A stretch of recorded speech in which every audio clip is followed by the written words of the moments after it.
we see all the headlines there? Let's move this over so you can see all the headlines. Alright, I think you can see the headlines right there. Alright, good. Hello, ladies and gentlemen, and everyone above, below, or in between, welcome back. Top story at the start of the day. MSNBC anchor, our job is to control exactly what people think. And this is by Martin Brodell. Quintaka's got a good program to look up. I might be able to find that. But make no mistake, folks. Make no mistake whatsoever. The old school media, the legacy media, the old school establishment, all the folks that were running things previously, and all the folks that we voted out of power, are struggling like crazy, scrambling like crazy, and they are burning journalists left, right, and center. Some are going to jail. I showed you previously about that one journalist from, what was it, Oregon?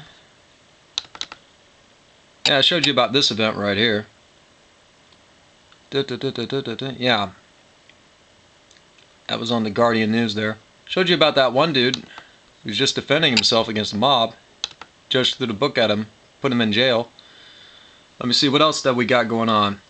If you check out Patriotic Nurse, she covers a story that's not getting a whole lot of attention. That's not really getting a whole lot of attention. I think Red Pill Philosophy also covered it, where there was a gunman that started some shit with a guy that just had a Trump supporting bumper sticker on his car. Dude brought out a rifle out in the public, out in the open, straight up. I think it was like at a gas station or a convenience store or some shit. You know what I mean? You got the Milo case right there, and I already made a statement on that. And there's no defending Milo on that one. He done messed up on that one. Come to find out. But even still, they held on to that for an entire freaking year. They're getting the inside information on you, and they are trying to learn and trying to figure out a way to burn anybody that stands in the way of them keeping their power. And that's just fact, man. That's just the fact that that's just the way it works. They will not give up that power. There's Quintaka there with liability. If you guys ever want to know what's up, I need that video broken down for me by Stephen Molyneux. And I'll be straight up, folks. I didn't like Milo right away. I thought he was kind of like thought he was mooching on everybody else's territory, to be honest. But I grew to like him the minute he stepped up to the plate. There's Stephen Molyneux shows. The minute he stepped up to the plate for free speech, I was like, hell yeah.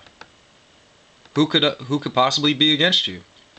And then Milo done messed up because, like I said, folks, I will not support any suggestion of criminal behavior at all.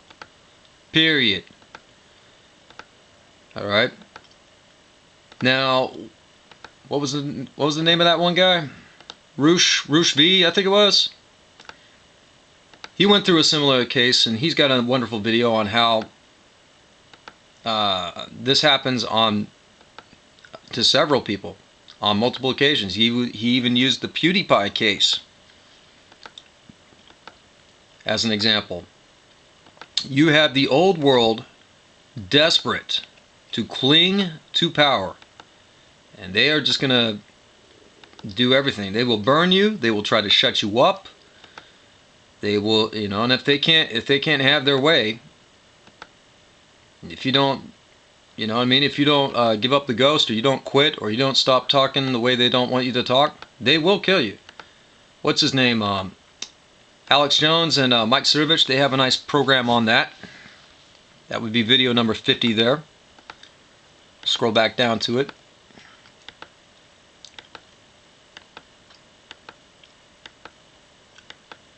Now, a lot of folks keep wondering, why don't I parade all over the place with my face on the news 24/7? That's the reason why. Straight up, I am not authorized to be famous. A lot of folks wonder why I'm not a journalist. You know?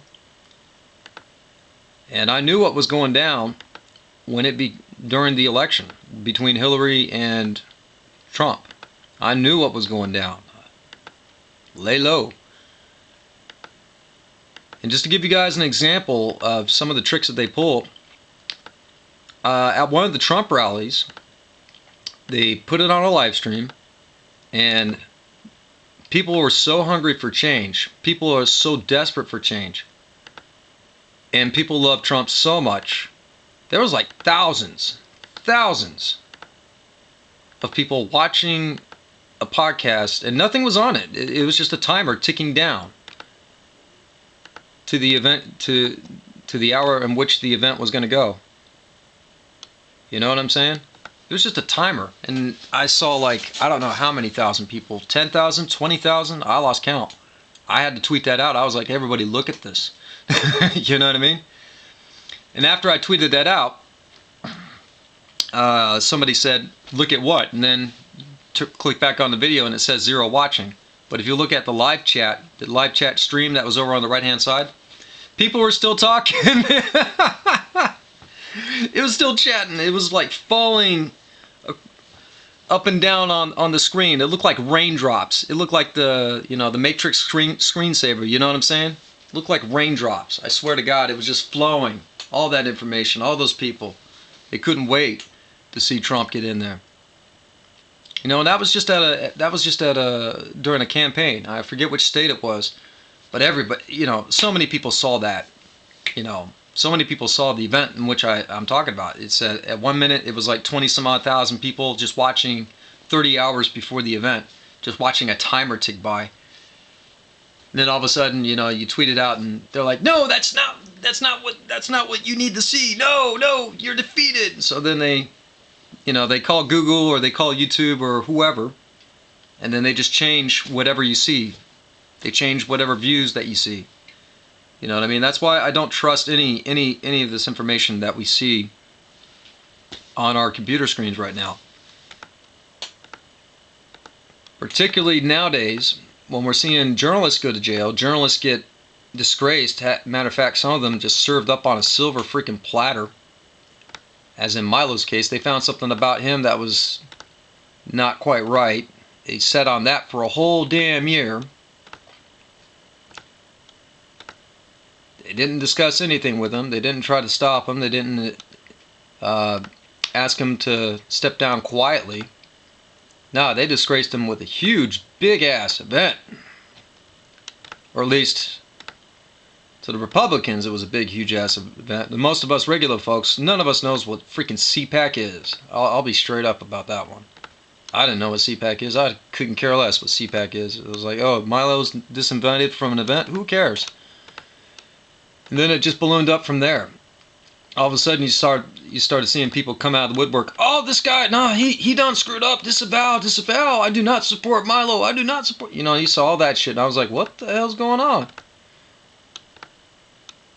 And then you find out what it was. And like I said, it was dirty. That shit was just dirty. No way of hiding it. No way of hiding it, man. But that is the kind of game that they will play. That is the kind of game that they will play. And right after, they just got to put them on TV. They put them on NBC, Fox. They put them, maybe not NBC, but they put them on Fox. They put them on all these other different channels. They put them on freaking Bill Maher. They put them on all over the place. And then after that, they just decided, we've got to shut them down. We got to shut him down right now over this. So that's what it was all about. It's all about power. It's all about the old folks in power not wanting to give it up. And I know I probably repeated that a dozen times, but the stupidity about it that pisses me off is we just got through uniting an entire nation, and you're going to do some dumb shit, dipshit little move like this, publicly disgrace Milo, who was very integral, in many people's opinion, in getting the youth on board to Republican concepts, to Republican issues, to Republican or conservative for that matter.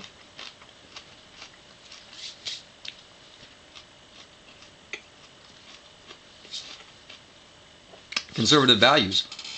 And Milo was also exposing a bunch of pedophiles and things like that. But so I honestly, I couldn't figure out what was going down. Even if you saw the videos in real time, you still wouldn't have known what was going down. You had to have looked at that like a lawyer and put it together piece at a time. You had been biding your time, looking for something, anything. And it's only after it was presented to me by Stephen Molyneux that I was like, okay, I'll just avow after that.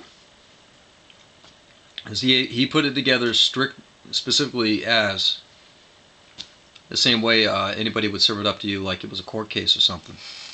So I strongly recommend all you folks check out Stephen Molyneux's show on that. Will Milo bounce back? Yeah, I'm pretty sure he will. He will. He was always meant for entertainment. He wasn't really meant for news. A lot of people said that. Even I said that. I was like, you know, some folks were trying to push for infotainment, and they were saying that's kind of what Milo always was, but I'm like, no. You know, that it has no place there. My big gripe right now with the news is everybody stop wasting everybody's freaking time. Like, try to keep, you know, if the news report you got for that day is only 2 minutes, only do 2 minutes. If the news report you got that day is only really worth 8 minutes of attention, only do 8 minutes. Because once we all go back to work, you're talking about a 15-minute break, a 30-minute lunch, in some cases an hour lunch. But seriously, you're still looking at like 45-minute window of time, and that's it. That's all you got. So all these other YouTubers that are out there, all these other content creators, all these other shows that are like, oh no, we have to put 8 hours of shit up every day. Are you kidding me?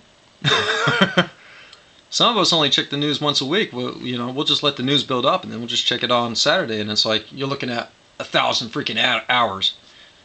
No, that's just freaking nonsense. Cut that shit out. And you know, not to be slicing anybody's ego for all those that are better at this than I am, but I mean, straight up, be realistic. Because once everybody goes back to work, it's, you know, if everything that you do is an hour long, every little show that you do is an hour long, you know, it's like, Doc, you know, you got 1 day left. After 7 days, boom, that's 7 hours. You're gonna spend, you know what I mean?